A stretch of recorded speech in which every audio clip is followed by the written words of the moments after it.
في ثانية واحدة تقدر تقفل شركة كاملة أو تفتحها. يوزر واحد، سيرفر واحد، قرار واحد. اللي فاهم اكتيف دايركتوري مش مجرد اي تي، ده اللي ماسك مفاتيح الشبكة كلها. لو مش فاهم ده فانت بره الجيم.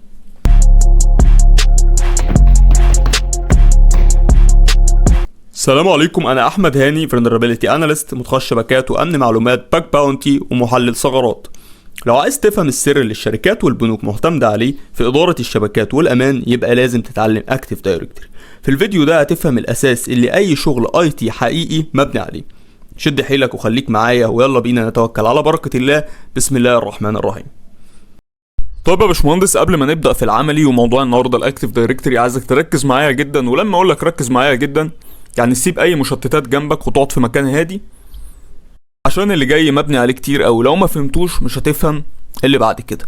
بالمناسبة انا بحاول ابسط لك جدا الشرح بالعربي عشان ما تتعقدش من المصطلحات الانجليش. بس خلينا اتفقنا قبل كده في الفيديو اللي فات ان احنا شرحنا فيه حاجات كتير قوي برضك في المحتوى النظري في الكتاب بتاعنا نتوركيت، ان في كلمات مش هينفع او مصطلحات مش هينفع نعربها، فهي هتتقري زي ما هي، بس انا هحاول اشرحها لك بالعربي عشان الدنيا تبقى ماشيه معاك ستيبل وسهله وربنا يكرمك. ركز معايا بقى يا باشمهندس، مكانك الهادي، اقعد كده كوبايه الشاي بتاعتك الجميله وافصل خالص وركز معايا، لان الكلام اللي جاي ده كلام مهم، كلام انترفيو بيقع فيه كتير قوي من الناس. ما هو الرام يا باشمهندس؟ لما نيجي نقول كده ما هو الرام، يبقى احنا محتاجين نفصل شويه كده ونركز بقى. ما هو الرام؟ طيب الرام ليه انواع، وفي فروق ما بين الانواع دي، ان كان DDR2 DDR3 لحد DDR4. في انواع من الرام دي. طيب مصطلح الرام بيشير الى ايه؟ ذاكره وصول عشوائي، Random Access Memory. يعني ايه Random Access Memory وذاكره وصول عشوائي؟ دي نوع من انواع الذاكره كده يا باشمهندس المؤقته، اللي بتستخدم في كل اجهزه الكمبيوتر. يعني كل جهاز كمبيوتر فيه ذاكره مؤقته، تمام كده؟ وكمان مش بس اجهزه الكمبيوتر، دي الاجهزه الالكترونيه كمان. ليه بقى موجود؟ عشان تخزن لي بيانات بشكل مؤقت، بحيث يمكن الوصول اليها بس بسرعه عاليه اثناء تشغيل الجهاز بتاعك. اثناء ما انت بتحط صباعك على الباور اون، نقدر ان احنا نوصل للبيانات دي بسرعه عاليه. بس الذاكره دي ايه؟ لسه قايلين عليها ايه؟ ذاكره مؤقته، موجوده في كل جهاز كمبيوتر. طيب الكلام دوت انا في حته مش فاهمه. يعني ايه بحيث يمكن الوصول اليها بسرعه عاليه اثناء تشغيل الجهاز؟ مين اللي يمكن الوصول اليها ده؟ تمام، ركز بقى معايا. النص اللي احنا قريناه ده النص اللي انا كاتبه في الكتاب. اللي انا هفهمه لك ده دلوقتي صعب بقى ان انت ايه تلاقيه بالعربي، بس ركز معايا لان انا هشرحه لك تفصيليا، فركز معايا. مين يا باشمهندس اللي بيوصل للرام اثناء عمليه التشغيل؟ اللي بيوصل للرام هو السي بي يو، المعالج هو اللي بيوصل للرام. اشرح لك ببساطه. المعالج هو العقل اللي بينفذ الاوامر، اللي انت لما بتدوس على الباور اون هو اللي بينفذ الاوامر عشان الجهاز بتاعك يبدا يقوم اب. علشان يشتغل بسرعه عاليه محتاج بيانات تكون قريبه منه، تديله البيانات دي فيبدا ينفذ الاوامر بناء عن البيانات دي. انا ببسطها لك اهو. الهارد بقى الاس اس دي بطيء نسبيا، فبيتم تحميل نظام التشغيل، البرامج، الملفات اللي شغاله من الهارد الى مين؟ الى الرام. وبعد كده المعالج يقرأ ويكتب البيانات، تمام كده، من الرام مباشر. ليه مش من الهارد على طول؟ لان الاس اس دي اسرع بكتير جدا من الهارد والرام مع بعض. يعني هو اسرع من الهارد واسرع من الرام. لا ثانيه واحده، ده انا حد قال لي ان الاس اس دي هو الهارد. لا مفيش الكلام ده، تقنيا الاس اس دي هو الاتش دي دي، سوري، تقنيا الهارد هو الاتش دي دي، ما تتلخبطش، هو بيقوم بنفس الوظيفه.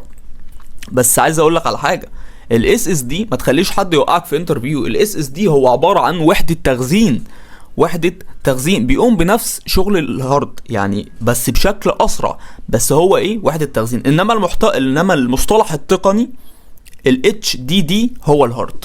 ما تخليش حد يلخبطك وما تخليش حد يوقعك. يبقى الاتش دي دي هو الهارد، والاس اس دي هي عباره عن وحده تخزين بس بتقوم بنفس الوظيفه وبكفاءه اسرع، بس هي وحده تخزين. انما المصطلح التقني يرجع لايه؟ للاتش دي دي. نستشف ونفهم من كده ايه؟ ان هو الاس اس دي مش هارد ملموس فيزيكال، حته هارد كده على بعضها، لا، بس هما الاتنين بيقوموا بنفس الوظيفه، التخزين، ودي وظيفتهم. طيب حابب اكد عليك تاني في حاجه كده اشرحها لك بسيطه. ايه الفرق ما بين الهارد تمام والاس اس دي؟ الهارد ديسك هو الاتش دي دي، الهارد ديسك هو الاتش دي دي، والاس اس دي الاتنين بقى تمام وحدات تخزين، يعني وظيفتهم حفظ البيانات زي نظام التشغيل، البرامج والملفات، لكن مش واحد. عايزك تفرق، هما مش واحد عشان محدش يلخبطك في الحتة دي. طريقة التشغيل مختلفة اصلا. الهارد الاتش دي دي في اسطوانة كده بتلف. عايز اقولك ان هو في اجزاء كده ممكن نقول عليها اجزاء ميكانيكية متحركة، فعشان بس تفرق ما بينهم، في اسطوانة كده بتلف. يعني لو انا وريتهولك على الحقيقة فيزيكلي ممكن نفكه ونشرحه حتة حتة، وده بيخليه ابطأ شويه، ومعرض كمان ان هو يبوظ ومعرض للتلف. اما الاس اس دي فهو وحده تخزين حديثه، ده اللي انا عايزك تفهمه. هو وحده تخزين بيعتمد على شرائح كده صغيره الكترونيه من غير اي اجزاء متحركه بتقعد تلف كده، من غير الاسطوانه اللي موجوده في الاتش دي دي. طيب انا اعرف الاس اس دي منين؟ هتلاقي فيه شويه فروقات كده، هتلاقيه اسرع شويه، مفهوش صوت، ما بيعملش صوت، اقل كمان في استهلاك الكهرباء، دي للمعلومه يعني، وبيتحمل اكتر. عشان كده بقى في الاجهزه الحديثه اللي طالعه بنستخدم الاس اس دي بدل الهارد الاتش دي دي. ده مش دايما، بس ده في اغلب الحالات، يعني ده ممكن تلاقيه في حالات دلوقتي بقت كتيره جدا. لو اديك جمله مختصره عن الاس اس دي فانا هقولك ان هو ايه؟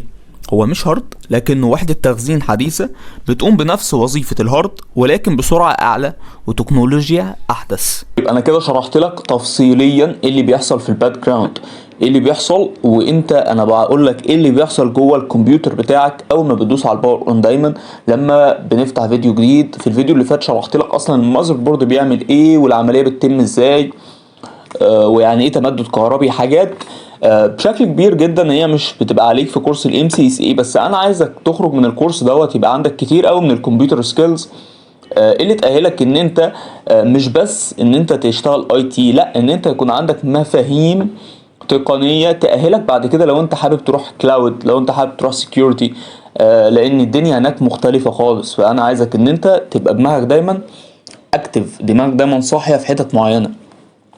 فنرجع تاني لموضوعنا. الرام كده انا شرحت لك الرام والعملية بتتم ازاي وكده. طيب الرام بيعمل ايه بقى؟ تاني معلش، تاني استحملني، عشان ايه؟ انا عايزك تخرج وانت فاهم، يعني مش عايزك تخرج وانت الدنيا معاك متلخبطه. الرام بيعمل ايه؟ انا عايزك تخرج فاهم، ركز معايا. الرام بيعمل ايه عشان ما تتوهش مني؟ الرام بيعمل ايه؟ الرام ذاكره مؤقته في الكمبيوتر، وظيفتها تخزن البيانات اللي المعالج محتاجها، اللي العقل محتاجها دلوقتي وهو شغال، صح كده؟ يعني اي برامج، اي برنامج او ملف انت فاتحه بيتحمل من الهارد او الاس اس دي ويتحط في الرام، والمعالج يشتغل عليه والعقل يشتغل عليه. عامله كده زي فكره ان انا بنقل بيانات، تمام؟ بنقل لك بيانات او بقول لك حاجه فانت بتنفذها او بتدورها في دماغك كده. مش لما اقول لك دور الفكره دي في دماغك ورد عليا، ده بقى بيبقى رد المعالج، تمام كده؟ طب ليه الرام مهم؟ ليه يا باشمهندس الرام مهم؟ لان الرام لان المعالج ما ينفعش يشتغل مباشر من الهارد او الاس اس دي، حتى لو الاس اس دي سريع، الرام اسرع، الرام اسرع منه بكتير. لو مفيش رام، يعني لو مفيش رام كفايه، الجهاز بيبقى بطيء. فانت كده عرفت الجهاز لما بيبطأ منك بيبقى ليه. الجهاز بيبقى بطيء، البرامج بتهنج، ممكن البرامج او ممكن البرنامج يقفل لوحده كده مره واحده. مش ساعات انت تكون فاتح البرنامج وتلاقيه مره واحده فصل منك او قفل او بطيء، فانت تقفله وتشغله تاني. فعرفنا كده العمليه دي ليه بتتم، مفيش رام كفايه. اهم نقطه وبعد كده هننتقل على اللي بعده على طول، دي خليك فاهمها وحاططها دايما في دماغك. الرام مؤقته، اول ما تطفي الجهاز كل اللي فيها بيتمسح، عشان كده لازم التخزين يكون على الاس اس دي او الاتش دي دي مش الرام. ودوت كل اللي انا كنت حابب اقوله لك عن الرام. طيب دلوقتي يا باشمهندس اخر حاجه معانا بقى في الرام قبل ما نسيبه ونمشي ونروح على الورك جروب والدومين. عايزين نعرف الفرق بين اجيال الرام وبعضيها. عندنا 4 اجيال من الرام. عندنا اول جيل الدي دي ار 1، والدي دي ار 1 ده الجيل بقى القديم، اقدم اجيال الذاكره، يعني اقدم اجيال الرام. وبعد كده اتطور يعني عشان يبقى فيه الدي دي ار 2 والدي دي ار 3 والدي دي ار 4.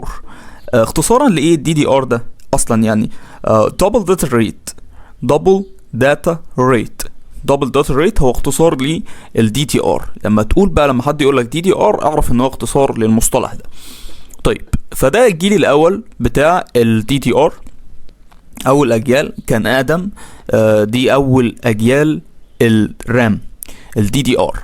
طيب، بعد كده الدي دي ار 2 اتطور بقى الجيل من الدي دي ار 1 وتوفرت ضعف سرعة نقل البيانات، يعني ضعفت بقت دبل، ضعفت بقى.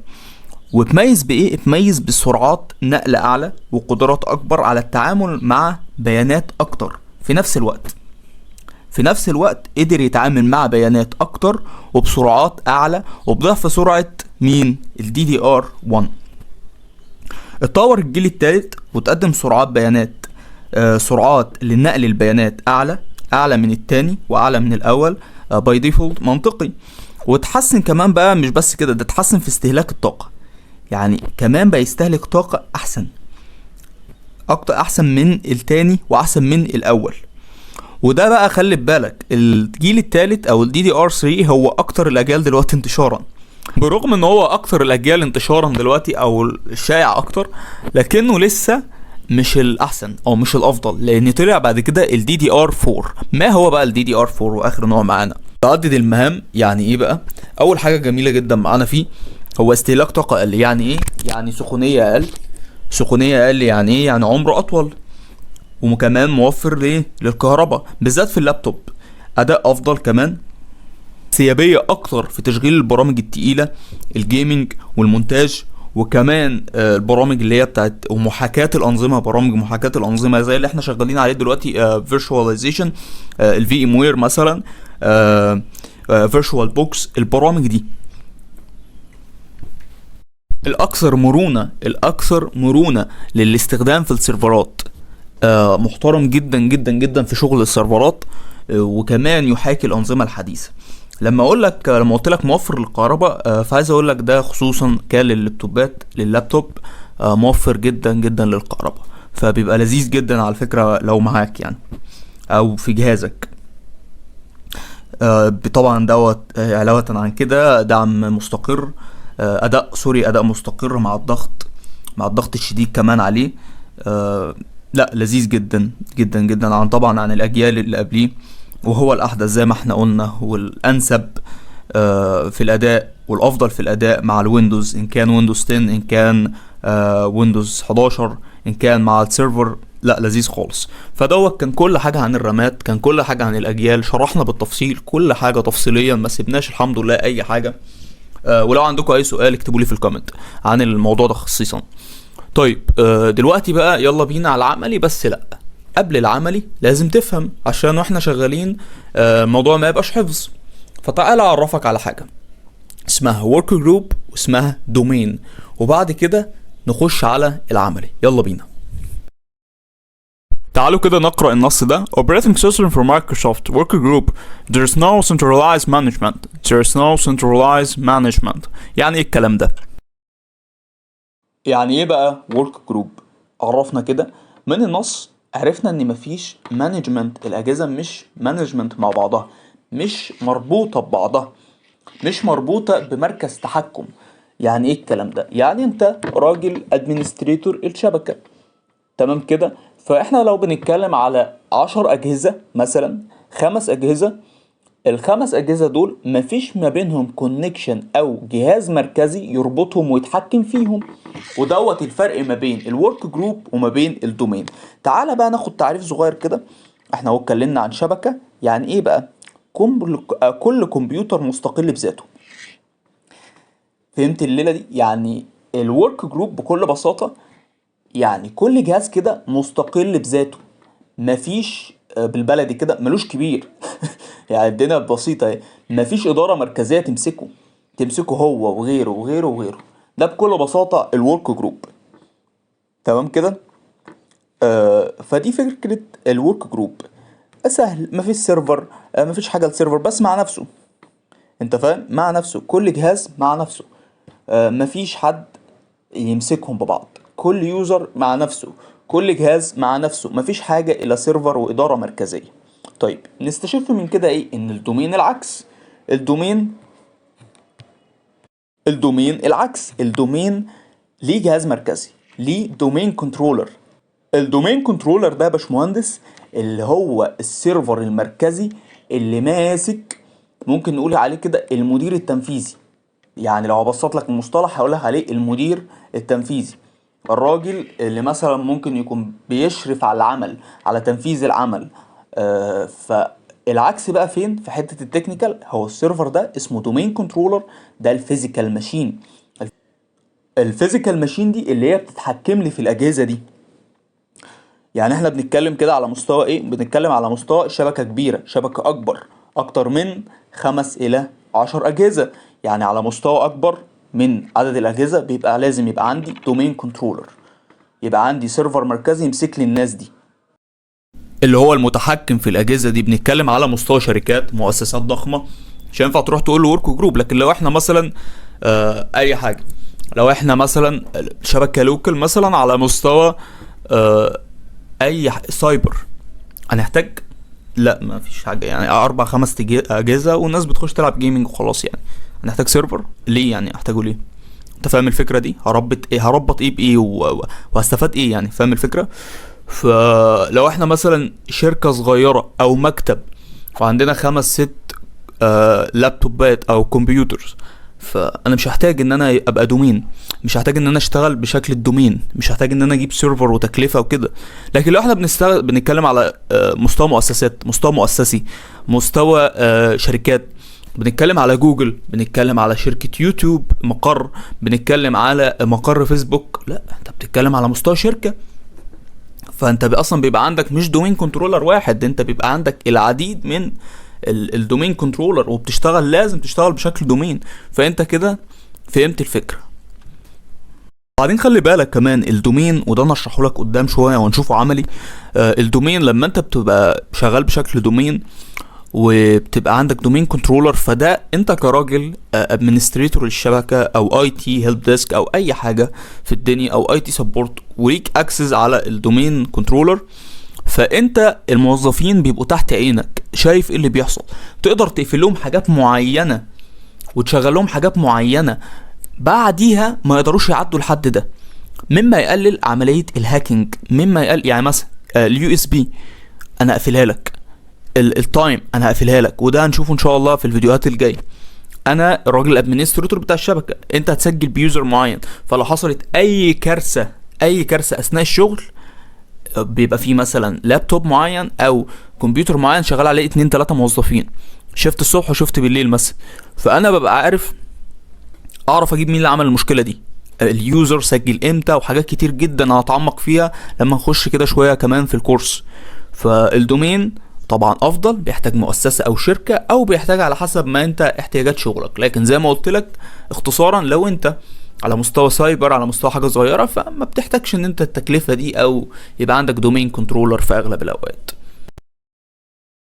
طيب يا شباب، دلوقتي احنا شرحنا بقى كل حاجة عن الانترودكشن، وفهمنا ما هي الكومبوننتس او مكونات الشبكة ومكونات النتورك بتاعتنا.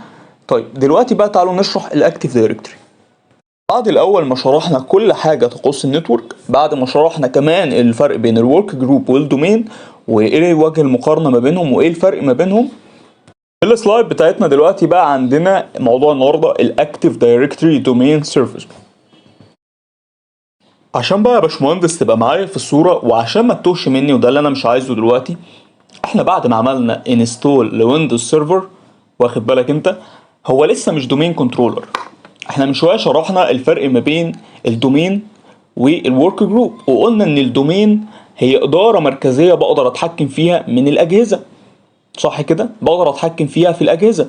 طيب وقلنا ان الورك جروب كل جهاز منفرد كده مع حاله. طيب احنا دلوقتي عندنا ويندوز سيرفر، الويندوز سيرفر ده هنقدر نتحكم بيه في الاجهزة؟ لا، ليه؟ لان هو مش دومين كنترولر. طبعا حابب اوضح مصطلح تاني مهم جدا. لو انت في انترفيو مره واحده الراجل بيسالك بيقولك ايه يا باشمهندس الفرق بين الدومين بس والدومين كنترولر؟ هل دي صعبه؟ لا، مش صعبه خالص. بص يا باشمهندس، بكل بساطه الدومين بس ده لوجيكال اكسبريشن. يعني ايه لوجيكال اكسبريشن؟ يعني زي ما اقول لك مثلا دومين جوجل، دومين يوتيوب، دومين فيسبوك، لوجيكال اكسبريشن. لكن الدومين كنترولر ده الحديده بتاعتي بقى. ركز في المعلومه دي كويس، ده الحديده، ده الفيزيكال ماشين بتاعتي. تعالى بقى عايزين نحول الويندوز العادي دوت زي ما انت قلت كده لاكتيف دايركتوري. الموضوع ده هيتم ازاي يا باشمهندس؟ بسيطه، احنا بناد رول اسمها اكتيف دايركتوري، بناد الرول اللي اسمها اكتيف دايركتوري دومين سيرفيس وبنعمل لها حاجه اسمها بروموت. يعني ايه بروموت؟ يعني ترقيه. عايز اشرح لك حاجه صغيره تاني. مبدئيا كده اي رول بننزلها على الاكتيف دايركتوري بتتم على 3 خطوات. الخطوه الاولى ان انا بحمل الرول نفسها، بقاد الرول نفسها. والموضوع ده طبيعي جدا. يعني انت لما تبص كده للموضوع هل انا مثلا ينفع ان انا افتح الاكتيف دايركتوري الاقيه عليه كل اللي انا عايزه؟ لا طبعا مش هينفع. عليه كوست عالي جدا، الموضوع ده كوست عالي جدا. فانت بتعمل طبيعي جدا، لوجيك جدا، ان اي حاجه، اي رولز انت عايز تنزلها او عايزه تبقى موجوده لازم تنزلها. مستحيل يا باشمهندس الاكتيف دايركتوري يكون فيه كل الفيتشر، كل الرولز بتاعت الويندوز سيرفر. بكل بساطه الاستخدامات دي انت اللي بتحددها، انت عايز تعمل ايه فبتنزله. واخد لي بالك انت؟ فالفكره هنا انت اللي لو عايز حاجه بتروح تنزلها بنفسك، بتأدها بنفسك. لو على الحسبه دي ان احنا هنخش الاكتيف دايركتوري هنلاقي كل حاجه تمام موجوده، لا، الموضوع دوت كوستي عالي، محتاج مساحه ضخمه جدا، ده مش متوفر. فاي تول انا بستخدمها احملها الاول، بعد كده تيجي الخطوه الثانيه. الخطوه الثانيه ان انا بعد ما حملت التول انا محتاج احمل حاجه اسمها الريكويرمنتس الخاصه بيها. وعاده لو عندك ايرور ظهر لك وانت بتعمل مثلا اد لفيتشر معينه او تول معينه، فاعرف ان انت نسيت ريكويرمنت معين او عملته غلط او اي حاجه. وهنشوف الموضوع ده دلوقتي واحنا بنعمل الاد. بعد كده الخطوه الثالثه بنعمل كونفيجر او بريموت للتول دي، يعني زي ترقيه كده عشان نقدر ان احنا نستخدمها. خد بالك بقى كده معايا كده، احنا شرحنا واحنا بنشرح برضك هتقابلنا 3 حاجات مهمين جدا. فورست فانكشن ليفل، ودي هنشرحها ان شاء الله في وقتها. الحاجه الثانيه هي الدي اس ار ام، والحاجه الثالثه هي الداتابيز اوف اكتيف دايركتوري. الداتابيز اوف اكتيف دايركتوري دي مقسومه عندي 2، مقسومه لجزئين. الجزئين دول اللي هم NTDS دي موجود فيها ايه؟ موجود فيها الفايلز، موجود فيها الداتا، موجود فيها الكور اصلا بتاع الاكتيف دايركتوري. التاني هو السيسفول ده فولدر كرييتد باي سيستم. الفولدر ده مثلا لو احنا هنسميه كده بلغتنا الدارجه ممكن نقول عليه دولاب الملفات. موجود في ايه الفولدر دوت؟ الفولدر ده يا باشمهندس موجود فيه البوليسيز اللي انا بطبقها على اليوزرز. طيب ايه هو البوليسي؟ بص هنشرحها ان شاء الله الفتره الجايه، فركز معايا دلوقتي، مش عايزك تتوه، بس عايز اقول لك ان هو بيبقى موجود فيه البوليسي، وافكرك بيه في فيديو الجروب بوليسي لما ان شاء الله نيجي نطبق بوليسي. ركز في كل حاجه بس وما تستعجلش، والموضوع نمشي معاه ستيب باي ستيب. وكمان موجود فيه السكريبت مثلا لما اعمل سكريبت معين ان انا عايز مثلا اثبت الويل بيبر على اي مثلا جهاز لموظف. بكل بساطه بعمل سكريبت وبرنه بشكل معين، وده هنشرحه برضك قدام، مش عايزك تستعجل، بس عايزك يكون عندك المعلومه ان السيسفول هو فولدر كرييت باي سيستم، وفي الحاجتين دول البوليسيز وفي كمان السكريبت. طيب يا شباب، يلا بقى بينا نتوكل على الله، نفتح الماشين بتاعتنا ونشوف موضوعنا النهارده العملي ونشتغل بايدنا شويه بدل الكلام الكتير. يلا بينا، توكلنا على الله. فتحنا الماشين بتاعتنا. احنا اتفقنا ان اللوكال سيرفر كان اسمه ايه؟ نتوركيت في الفيديو بتاع الفيرتشواليزيشن لما كنا بنعمل انستول لويندوز سيرفر. سميناه ايه؟ سميناه نتوركيت. واخدين اي بي 192.168.1.1، وظبطنا التايم زون اديته تايم كان كايرو، وظبطنا على حسب الوقت اللي كان موجود فيه واحنا بنعمل الفيديو. طيب دي اول 3 حاجات يعني از ستاندر، دي اول 3 حاجات اساسيات موجوده معاك اول ما بتفتح الماشين بتاعتك الجديده. اوعى تنسى الموضوع ده، سواء ويندوز كلاينت او ويندوز سيرفر، انت بتعمل نفس الستبس دي، بتمشي عليها دايما.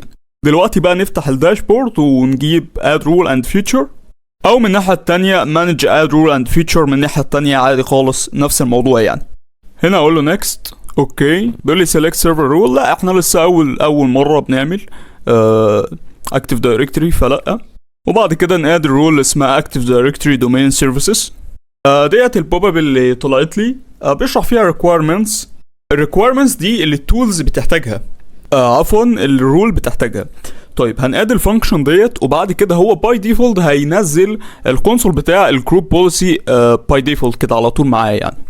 هقول له نيكست. بعد كده هو بيقول لي انت عايز ترستارت الماشين بعد ما تنزل الرول دي. هقول له لا مش شرط يعني، مش شرط، بس خلي بالك في بعض الرول تانية بتحتاج ان انت ترستارت فعلا الماشين بعد ما تنزلها.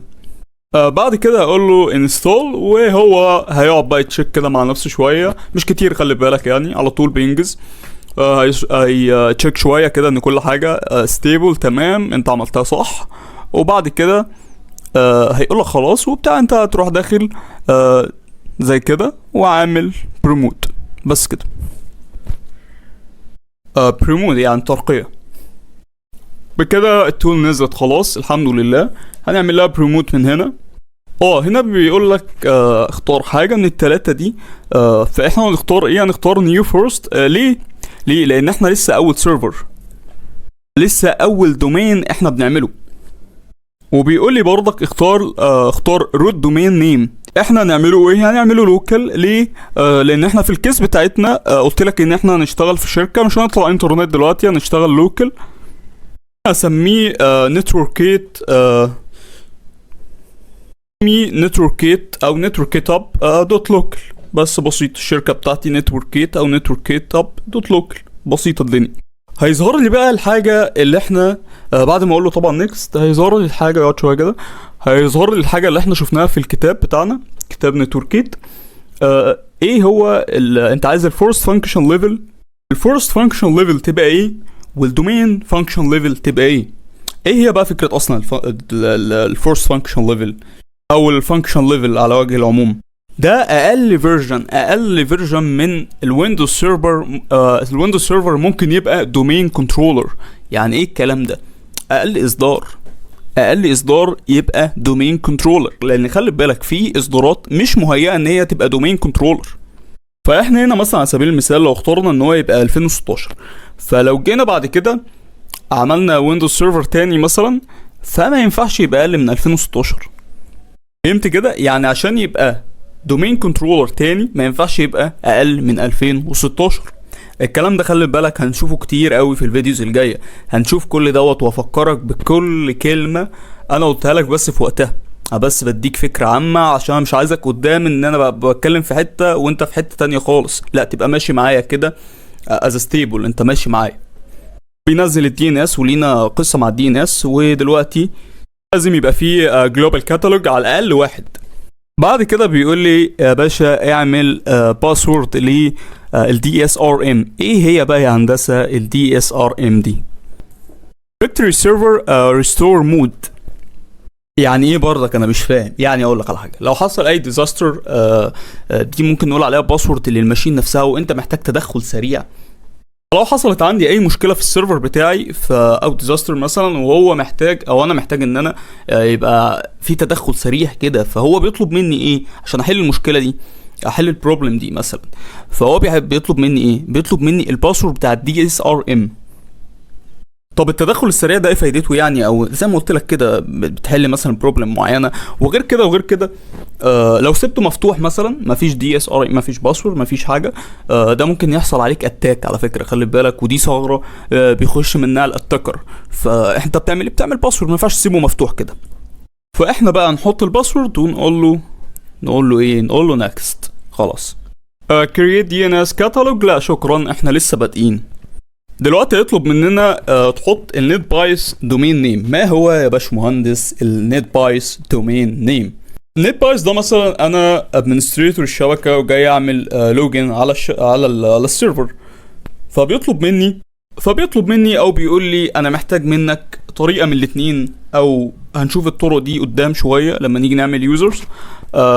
عن ايه الكلام ده؟ يعني مثلا سلاش ادمنستريتور netbice administrator netbice slash administrator، او مثلا netbice slash networkate، او netbice slash فلان اللي هيعمل عليه لوجن، فهو دوت النتبايس دومين نيم. فهي يعني تقدر تقول عليها كده بتبقى زي مختصر كده بكل بساطة، وهو سماها لنا هو من نفسه، ما تعبناش يعني الراجل، بسيطة.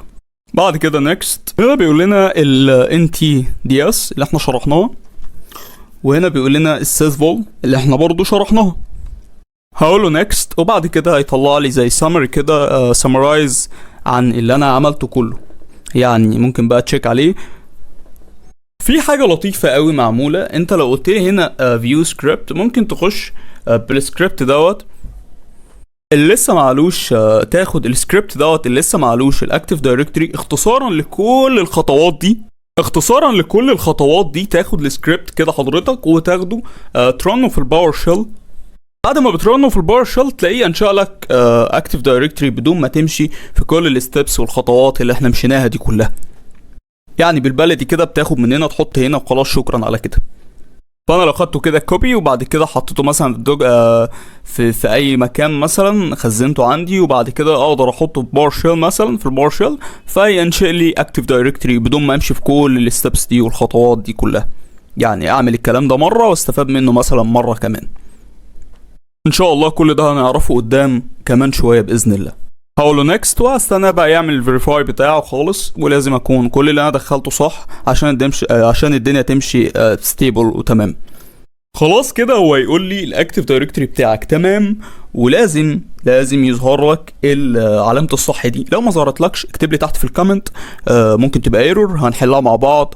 انا بجاوب على الاسئله في الفيديو اللي فات، بجاوب على اي اسئله، بنحل ان شاء الله الايرور مع بعض. المحتوى تفاعلي، الفيديو ده بيتسجل اول باول، فما تقلقش اي ايرور عندك اكتبه احله لك ان شاء الله تعالى. اقرا الايرور بتاعك واكتبه لي تحت في الكومنت، وانا اقول لك ان شاء الله ازاي هنحله مع بعض. وبعد كده هنقول له انستول. بعد كده هو خلاص هقول له كلوز، ومن هنا هقول له ريستارت. وكده خلاص بعد ما خلصنا والماشين فتحت كده بقى عليها اول اكتيف دايركتوري. ان شاء الله الفيديو الجاي نعرف يعني ايه جوين دومين، ازاي هنجوين دومين. ودي الحلقه كده بكل بساطه. اتمنى الدنيا تكون سهله، مش عايزك تتعقد خالص، الصعوبه خلاص عدت. اول 5 فيديوهات او اول 5 دايما محاضرات من MCSA 2019 دي اصعب حاجه، احنا خلاص عديناهم. كل اللي جاي ان شاء الله بعد كده سهل، طول ما انت بتذكر الله كثيرا وتصلي على سيدنا رسولنا الكريم قائدنا وشفيعنا وحبيبنا سيدنا محمد عليه افضل الصلاه والسلام. لا تنسى الاشتراك، الكومنت، تدعمنا بلايك ونشر العلم، وشاركوا في نشر العلم، صدقه العلم نشره. السلام عليكم ورحمه الله، اشوفكم الفيديو الجاي.